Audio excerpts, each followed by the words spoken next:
আল্লাহ তাআলা বলেন, ওয়া আলাল্লাযীনা ইউতীকুনাহু ফিদিয়াতুন তাআমু মিসকিন।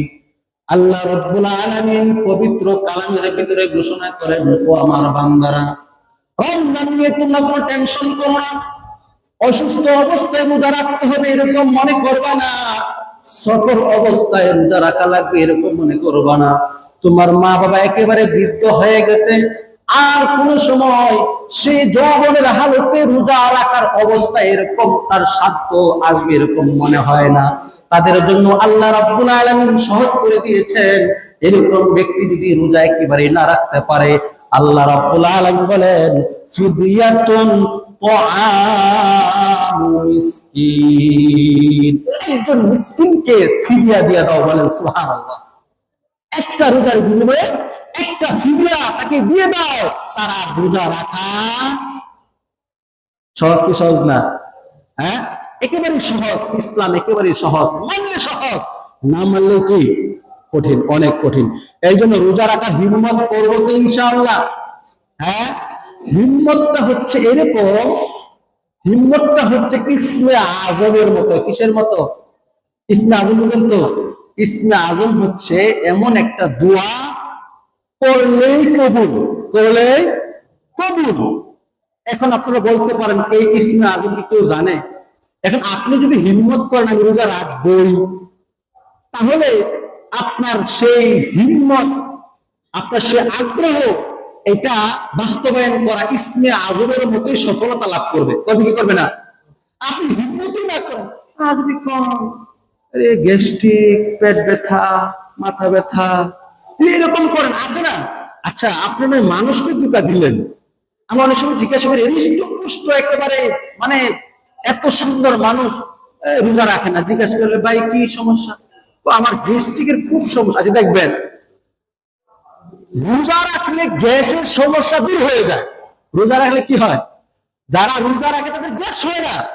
আচ্ছা, আপনি না আমাকে ধোঁকা দিলেন, আল্লাহর চোখে ফাঁকি দিতে পারবেন? যারা রোজা রাখে তারা আরো বেশি সুস্থ থাকে। আল্লাহর হাবিব বলেছেন, এবং আমাদের বুজুর্গানে কেরামের দিকে আমরা অনেক ইতিহাস পাই, এবং আজকে মেডিকেল সায়েন্স এই কথাটা তারা বলতে বাধ্য, কমপক্ষে সপ্তাহে কেউ যদি একটা রোজা রাখে, তার শরীরে, তার বডিতে রোগের কোন প্রতিক্রিয়া থাকতে পারে না। ডাক্তার বলে, আপনি রোজা রাখলে আপনার যে পাকস্থলীটা আছে, সেই পাকস্থলীর শক্তি, তার পাওয়ার আল্লাহ তাআলা বাড়ায় দেয়। কি বাড়ায় দেয়? পাকস্থলী পাওয়ার বেড়ে যায়, হজম শক্তির পাওয়ারটা বেড়ে যায়। আর আমরা ধোঁকা দেই গ্যাস্ট্রিকের সমস্যায় রোজা রাখেন। আপনি মানুষকে ধোঁকা দিতে পারেন, কিন্তু উপরে যে মালিক, সে মালিককে আপনি ধোঁকা দিতে পারবেন না। এই যে ইসমে আজমের মতো আমরা প্রতিজ্ঞা করবো তো ইনশাআল্লাহ। হ্যাঁ, ইসমে আজম হচ্ছে দোয়া করলেই কবুল। কি? দোয়া করলেই কবুল। একটা ঘটনা বলি যে ইসমে আজমের গুরুত্বটা কি।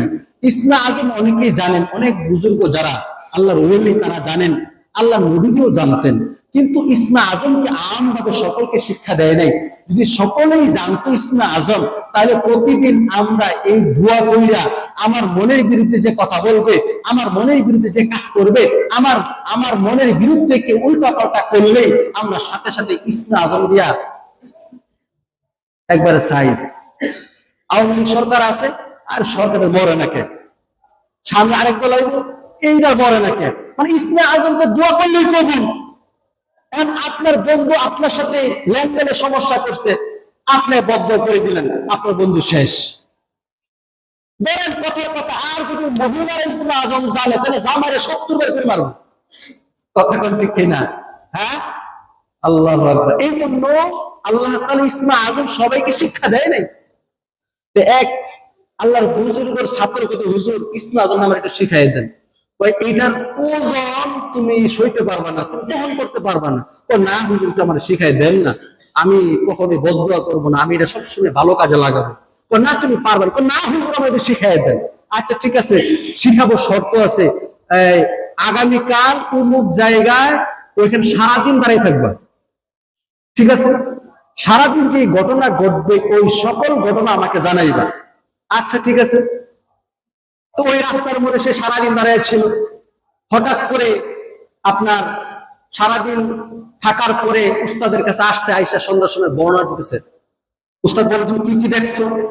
হুজুর, সারাদিন ঘটনার মধ্যে অনেক কিছুই তো দেখছি, তবে একটা ঘটনা আমি খুব মর্মাহত হয়েছি। সেই কি ঘটনা? ঘটনা হচ্ছে একজন বৃদ্ধ লোক সারাদিন কাঠ কাটছে। কাঠ কেটে ঠেলা গাড়ি দিয়ে নিয়ে যাইতেছে। সে কাঠ বিক্রি করবে, তার পরিবারের জন্য এই বাজার সদাই করবে, এরপরে সে বাসায় যেয়ে খাবে। আচ্ছা তাহলে কি হলো? ঘটনা কি হলো? একজন ডাকাত আসলো, আইসা কাঠ তো নিলই, আবার সেই মুরব্বীকে এমন মাইর দিল যেটা আমি সহ্য করতে পারি নাই। আচ্ছা, তুমি যদি ইসমে আজম জানতা তাহলে তখন তুমি কি করতা? হুজুর, যদি ইসমে আজম জানতাম ওই সময় বৌদ্ধদের আগে মারতাম। কথা কোন ঠিক কিনা? আপনার আমার বেলায় এমন হবে কি হবে না? হুজুর কয়, বেটা, যে বুড়াকে তুমি দেখছো ওই বুড়ার কাছ থেকে আমি ইসমে আজম শিখছি। বলেন সুবহানাল্লাহ। সে ইসমে আজম সহ্য করতে পারবে, তার শত্রুকেও তিনি ক্ষমা করে দিতে পারবে। এই জন্য উনি বদদুয়া করতে পারলেও সে বদদুয়া করে নাই। তুমি এটার পাওয়ার সহ্য করতে পারবে না, এই জন্য তোমাকে ইসমে আজম শেখানো যাবে। এই জন্য ইসমে আজমের মতো হিম্মত করতে হবে যে আমরা কি করবো? রোজা অবশ্যই রাখবো। এই জন্য ইসমে আজমকে কি বলা হয়? ইসমে আজমকে বলা হয় যে আপনার এই আল হিম্মতু হিয়াল ইসমুল আজম। হিম্মত হচ্ছে ইসমে আজমের মতো। এই জন্য আমরা সবাই নিয়ত রাখবো রমজানের রোজাগুলো কোনো কাউকে স্যার, আপনার ছেলে মেয়ে প্রাপ্তবয়স্ক হয়ে গেছে, রোজা রাখার মতো বয়স হয়েছে, তাদেরকে রোজা না রাখার কখনোই ছাড় দিবেন না। রোজা রাখতেই হবে। এখন থেকে ট্রেনিং করান। যে বাচ্চা মোটামুটি 8 বছর 10 বছর হয়ে গেছে, রোজা রাখতে চায়, তাকেও আপনি রোজা রাখার জন্য, রোজা রাখতে চান তাকে নিষেধ করবেন না। যাই হোক, আল্লাহ তাআলা আমাদেরকে এই সামনে যে রমজান আসতেছে এই রমজানের প্রস্তুতি নেওয়ার তৌফিক দান করেন। সবাই বলেন আমিন।